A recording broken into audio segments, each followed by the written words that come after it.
Hello, my dear student. I am Anita.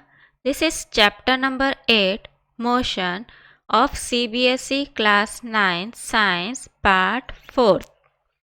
In this chapter, we are going to study about 8.5, that is equation of motion by graphical method.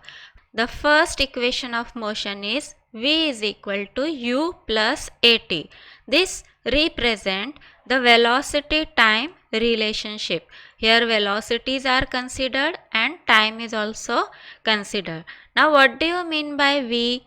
V is final velocity, u is initial velocity, t means time, a means acceleration, and s also we will see as distance traveled. The second equation of motion is s is equal to ut plus 1 half at square. This equation represents position time relation.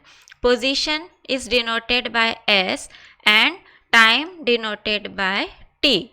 The third equation of motion is 2as is equal to v square minus u square. This represents position velocity relationship. Let us see the next topic as equation for velocity time relationship. In this, we are going to derive first equation of motion. The graph is taken as such. The time is along x-axis and velocity is taken along y-axis. The position of an object is at A, which is at initial velocity of u, and the object moves to position B, which is at final velocity v.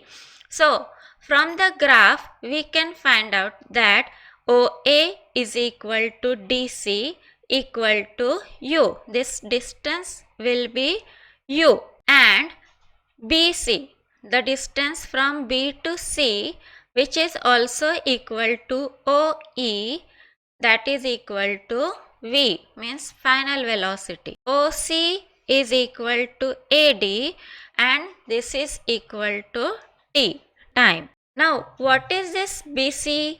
BC is the combination of BD and DC. So we can write BC is equal to BD plus DC. Now we can replace DC by OA. See, here we had written OA equal to DC. So we are replacing DC by OA. Then substituting the values of BC and OA as V and U, we will get the relation as V is equal to BD plus U. Then BD can be written as V minus U. But what is acceleration? Acceleration is change in velocity upon time. That means here from graph we can write as A is equal to BD upon AD. Now instead of AD we can write OC. A becomes BD upon OC, which is also equal to BD upon T. Therefore, BD is equal to AT. This equation we will be requiring for the second equation of motion.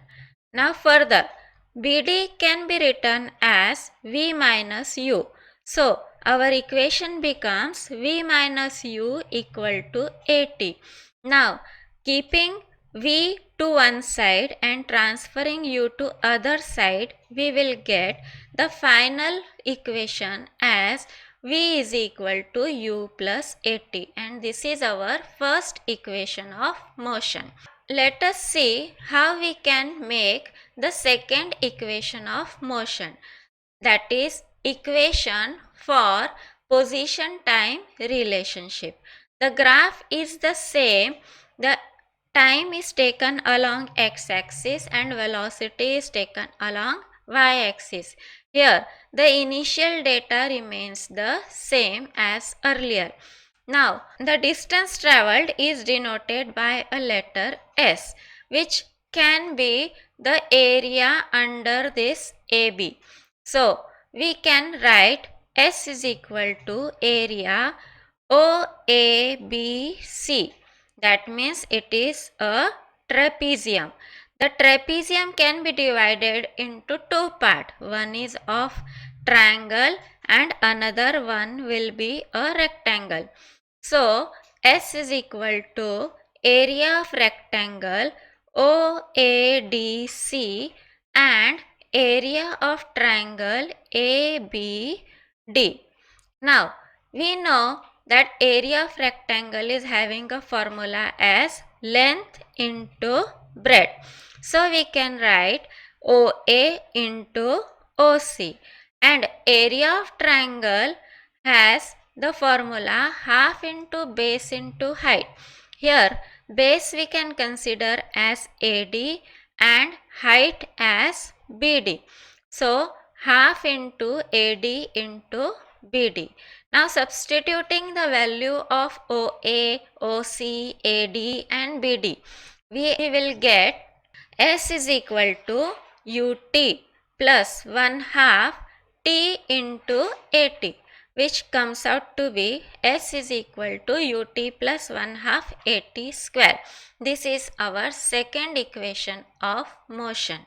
Now our next equation is for position velocity relation. The graph remains the same. Time is along x-axis, velocity is taken along y-axis. Data is the same as earlier. Here again we will be finding out the distance. Distance is equal to area of OABDC, which is a trapezium. Now what is the area of trapezium? It is half into sum of parallel side into height. So let us consider this to be trapezium. This OA plus BC will be the parallel sides and OC will be the height. So we can write S is equal to OA plus BC as sum of parallel side into OC. OC means the height and half of it, half into sum of parallel side into height. Now let us substitute the values of OA, BC and OC. So we will get S is equal to U plus V into T upon 2. Now from velocity time relation we get T is equal to V minus U upon A. This is the first equation of motion. V is equal to U plus AT. From that we can get T is equal to V minus U upon A. Let us substitute this over here. So our equation for S will become V plus U in one bracket into V minus U in another bracket upon 2A. From where this V minus U upon A came? It is from substituting the value from T. So 2AS will be equal to V square minus U square. This is the third equation of motion. Now consider example solved in the textbook. A train starting from rest attains a velocity of 72 km per hour in 5 minutes. The train starting from rest, that means the initial velocity is 0, and attains a velocity of 72 km per hour, that means our final velocity is 72 km per hour. The time given is 5 minutes. Assuming that the acceleration is uniform, find the acceleration and the distance travelled by train for attaining this velocity. So let us see the solution. In the case first, U means initial velocity 0, V is final velocity which is equal to 72 km per hour, which we will have to convert into meter per second. So 72 into 1000 upon 3600 second. So we are getting the answer as 20 meter per second, and time is given as 5 minutes. That means we will multiply 5 by 60 to convert it into second. So we will get 300 second. Now we have to find acceleration here. So formula for acceleration is A is equal to V minus U upon T. Substituting the values 20 minus 0 upon 300, that means 20 upon 300 is equal to 1 upon 15 meter per second square.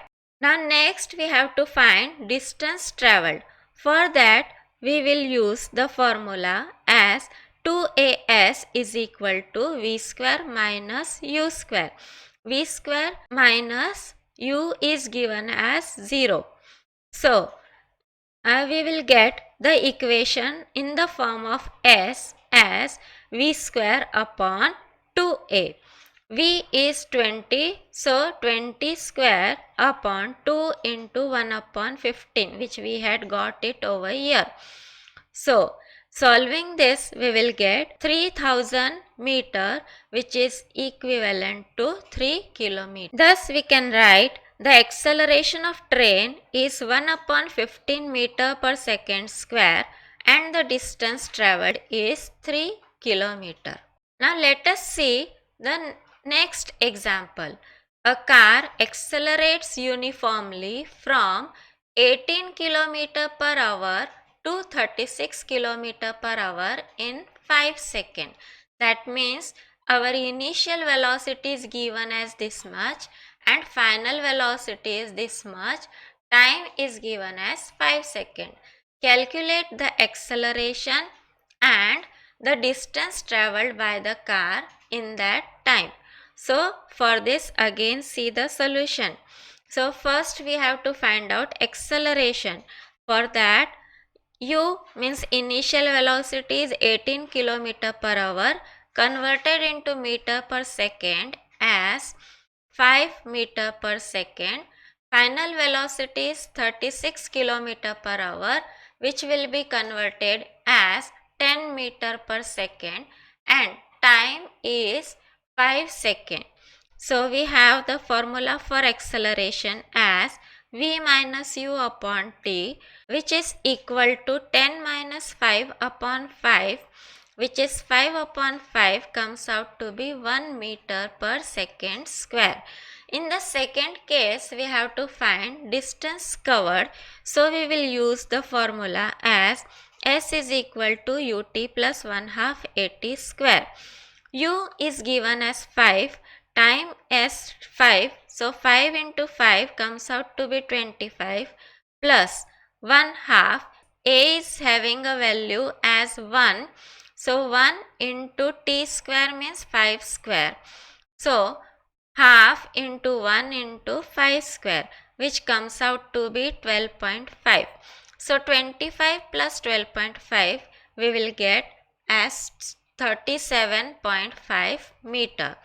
The acceleration of car is 1 meter per second square and the distance covered is 35.5 meter. Let us see the next example. The brakes are applied to a car, produce an acceleration of 6 meter per second square in opposite direction of motion.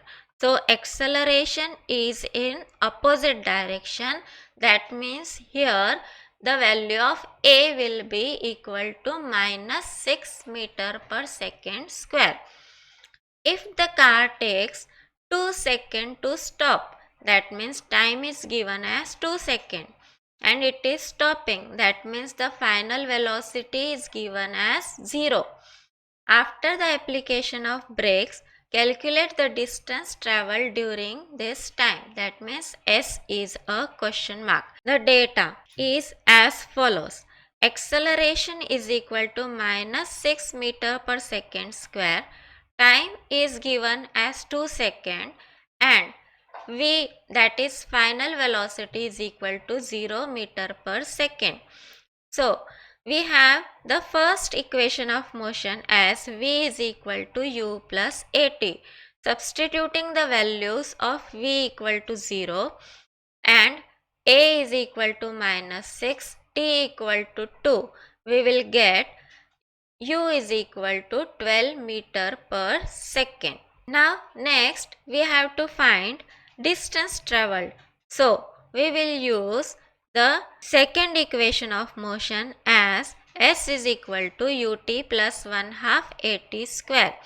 So u we will take from here, that means 12 into 2 plus 1 half into minus 6 into 2 square, which comes out to be 24 minus 12 equal to 12 meter. Thus, the car will move 12 meter before it stops after the application of brakes. Our next topic is uniform circular motion. When an object moves in a circular path with uniform speed, its motion is called as uniform circular motion. Let us consider a circle of radius r. Circumference will be equal to 2 pi r and the time taken for one complete revolution is t. Velocity is equal to distance upon time. That means velocity is equal to circumference upon time, that is 2 pi r upon t. The example of uniform circular motion is motion of moon and the earth. Both are in the circular path with they are moving with a uniform speed. Let us perform the activity given in the textbook. For that, take a piece of thread and tie a small piece of stone at one of its ends. Move the stone to describe a circular path with constant speed by holding the thread at the other end as shown in figure. See, the stone is tied over here and it is moved in a circular path. One end is in the hand of this boy. Now, let the stone go by releasing the thread. What do you observe? If you release the thread from here, then what will happen? The stone will move in a tangential path. That means it will move in a straight line tangential to the circular path. This shows that direction of motion change at every point. Thank you.